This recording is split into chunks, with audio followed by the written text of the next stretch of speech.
Hi everyone, I am Chef Lionel Bouillet. I am Chef Alexis Bouillet, and today we're gonna introduce you our favorite brioche made with Saint-Rémy, banana and caramel. So if you're ready, let's get started.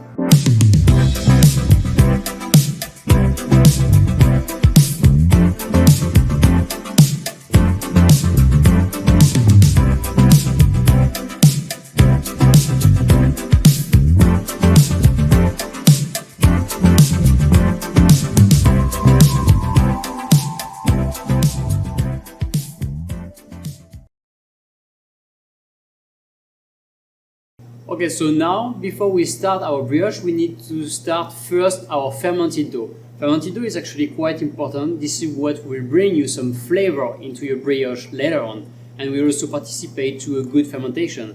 So first, to start this brioche, this fermented dough, we have to start with the T65 flour, the sea salt, and sugar together. We're gonna place them into the KitchenAid bowl.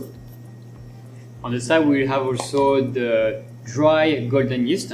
So we just place on the side and we cover with some flour just to make sure it doesn't go in contact with the cold milk.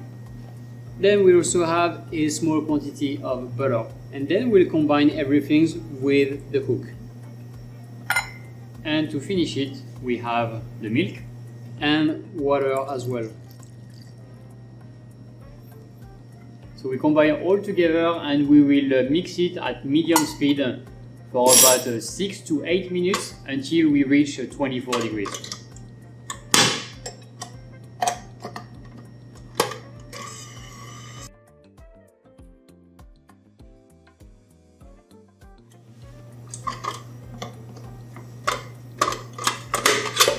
Okay, so now our dough is very elastic, so around 24 degrees Celsius. So what I'm gonna do is I'm just gonna make like a round shape, very tight, and then place it next to me into like a container, and then wrap it.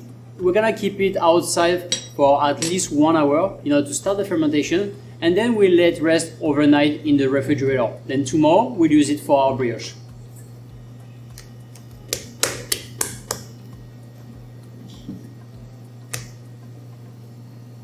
So you can use this kind of fermented dough when you start a brioche, but of course if you have already made previously a brioche dough, you can also use it as a replacement as this one.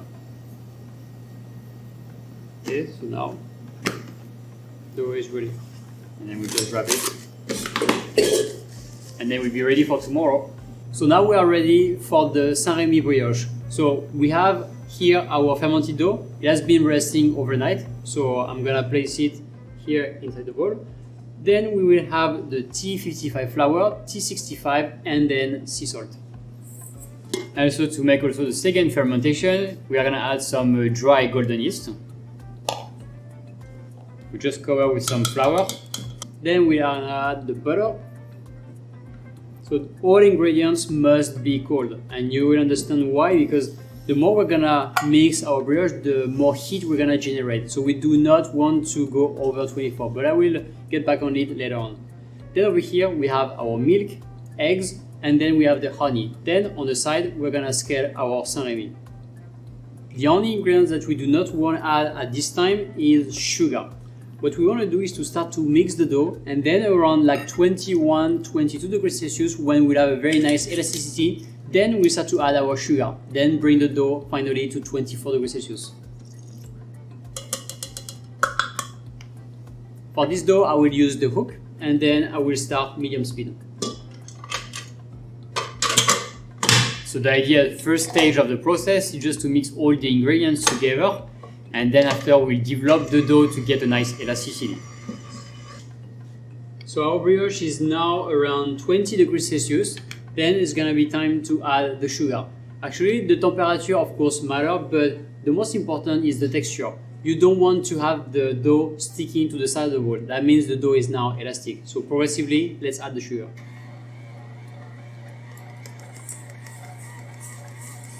So this step is quite important because as soon as the sugar is inside the brioche, it will become like a syrup. So it will take few more minutes to combine the sugar to the brioche until we get something very elastic and smooth. So now we're gonna reach 24 degrees Celsius, and then we will stop the dough and I will show you how to fold it nicely and let ferment. See you in a bit.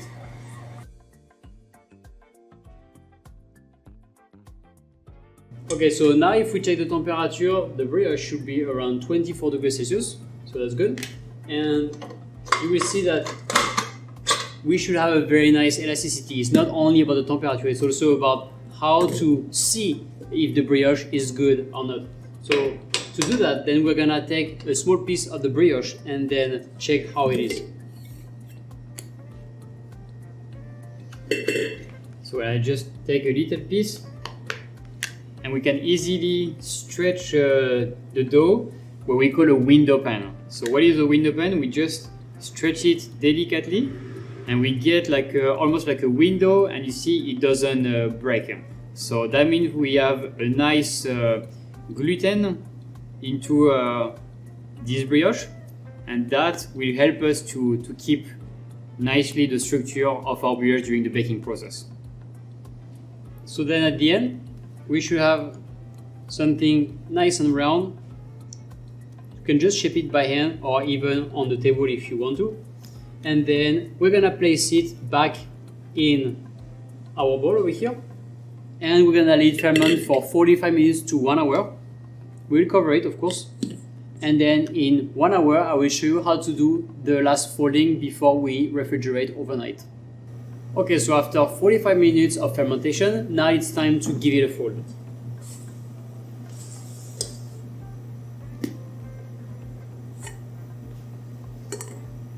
This step is actually really important because by stretching the dough and folding the dough, then we will give it more elasticity.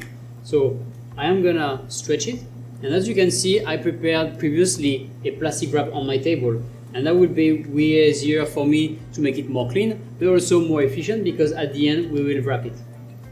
So over here, a little bit to the left, to the right, and then over here, the other part, we fold it, then to the back, and then to the front. So now you should have something that's like really nice and tight.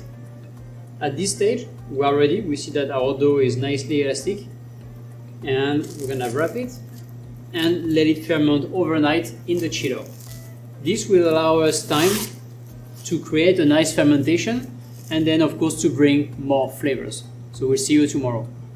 So the brioche has been resting overnight, so we have a very nice fermentation, so the taste will be amazing later on. So we want to cut small pieces about 23 grams because in those banana shaped molds we place 3 of them, so that will be roughly 70 grams total. So before placing the dough inside the mold, I have to slightly spray it in order to release the ring more easily. So the next step over here, we have the 23 grams brioche. I'm gonna just flatten it with my hand, and then I will put the outside towards the inside, and we'll go all around it to create like a round shape. Then at the end, we just flip it, and I'm gonna shape it nicely with my hand. We should have something very smooth and very round towards the end. So over here we have the 3 pieces together, and then we leave a little bit of space between each one, and then we're gonna have to proof them. When they will proof, they will join together and form the final brioche. So our brioche are now shaped, and we're gonna place them in a proofer for about 2 hours at 27 degrees Celsius and 75% humidity. So for our brioche, we're gonna start now to do the cream. This is the step number 2. This cream will be flavored with caramel and of course Saint-Rémy. First, to start our caramel cream, we have to start with our caramelized sugar. We're gonna do what we call a dry caramel. We do not have any water in this recipe. So I will start my induction and progressively start to dissolve my sugar. And on my side, we have placed in our mixing bowl here the cream, and we'll just reheat into the microwave or in a saucepan, up to you, until it's boiling. And then we'll pour this hot cream over the dry caramel. So over here what we want is to dissolve the sugar progressively. If you put the sugar at once, then it will burn at the bottom and will not dissolve properly. So here I'm gonna finalize the remaining sugar.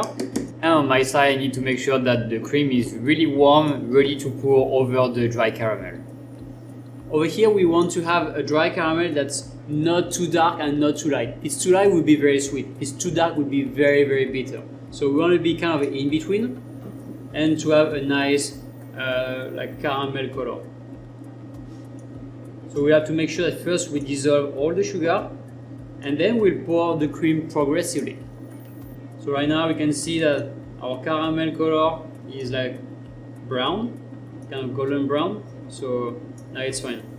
So we need to reduce the induction at the minimum and then pour progressively. So I just had around 1/4 in the beginning just to dissolve the caramel base, and then following by one more time. We suggest you to take a bigger size for your saucepan because it's gonna go slightly up.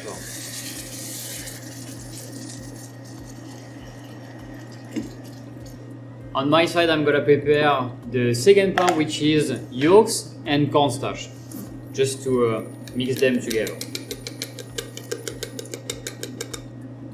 Over here on this side, you want to make sure that the caramel is well dissolved into the cream. It will be ready for our pastry cream. Okay, so now our mixture of yolks and cornstarch is ready. I'm gonna start to pour progressively my hot caramel mixture over it and then combine well at the same time.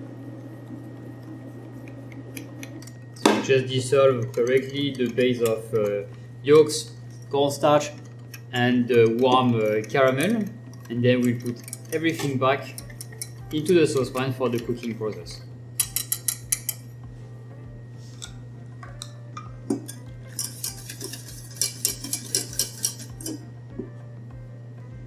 So I'm gonna restart my induction, and now we're gonna cook it as a pastry cream.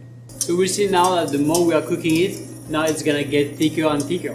This is the reaction of our cornstarch. We want to have kind of a thick texture and make sure that the cornstarch reacted pretty well.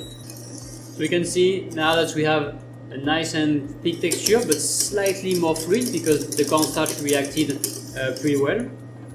And now we're gonna just stop it and add our gelatin mass.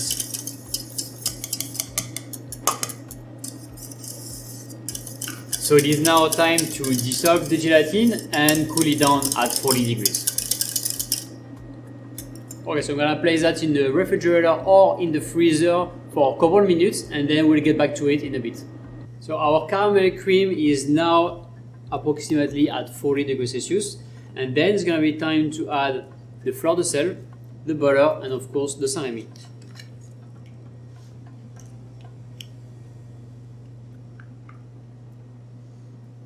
Then we're gonna use our hand blender in order to emulsionate our cream.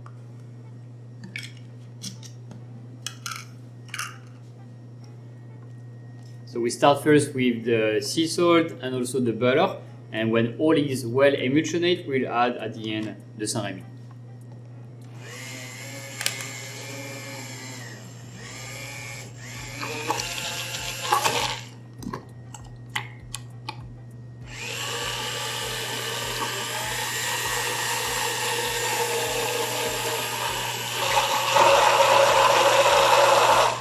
So we're gonna scrape nicely also around it. That will help to have something nice and smooth. And then blend one more time.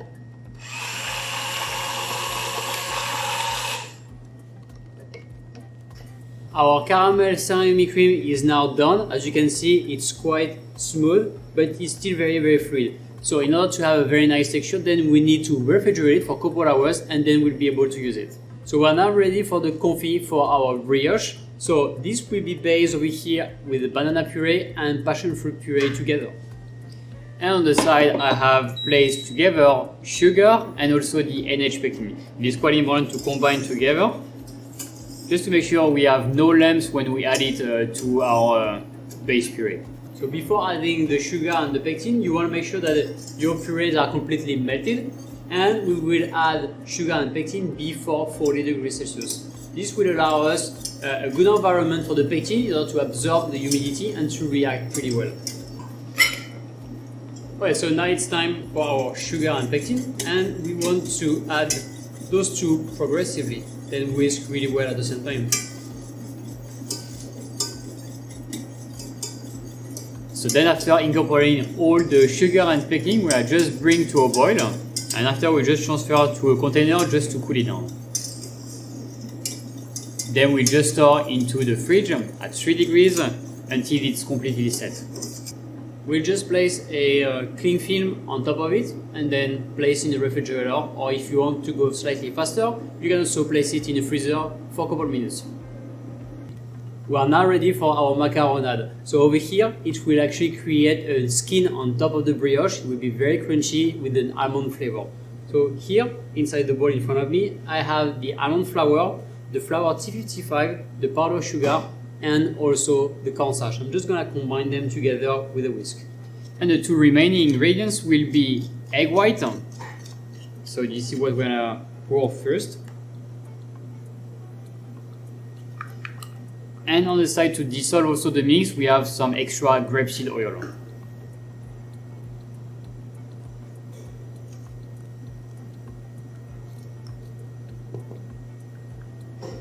So we simply combine those with a whisk until we have a kind of a thick paste. Okay, so as you can see now the paste is pretty smooth, so that's what we need. And then now let's transfer to piping bag ready for our brioche.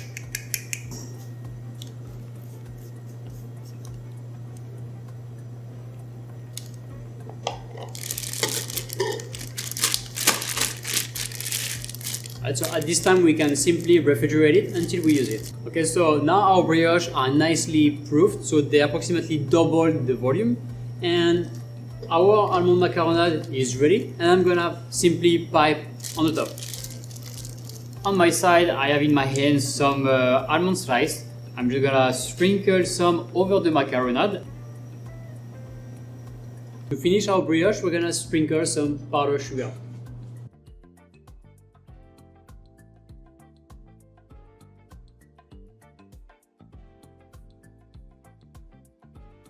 Our brioche are now ready to bake at 160 for about 20 minutes. Okay, so now our brioche are perfectly baked. You see they have a nice golden brown color. So by using a chopstick, I'm gonna just flip them and then make a hole in the center of each, like a round shape. So just like a small hole. And first we're gonna start to fill with our caramel cream. Over here I transfer the caramel cream into a piping bag, and then we will fill it with the banana confit.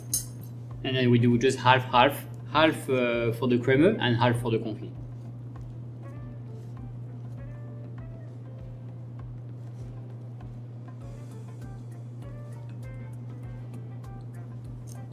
So over here what we want to do is to not specially decorate with anything. The decoration will be the macaronade with the almonds and of course the powdered sugar. This is something that you need to sell to go to transport outside. So no decoration really needed for this product. Okay, so now our brioche is done. This is time for tasting. So I really love this kind of product because you can easily keep it at room temperature as any products for bakeries, of course. And you have a nice herd between the banana flavor, the Saint-Remy, and also the caramel. We can really hear the crunch already, and the inside should be nicely filled with the banana confit and then the caramel cream. Yeah, crunchy on the outside and really fluffy and moisty in the inside. Absolutely. What I really like is to rip nice like the brioche like this. Generous. And to have a perfect slice of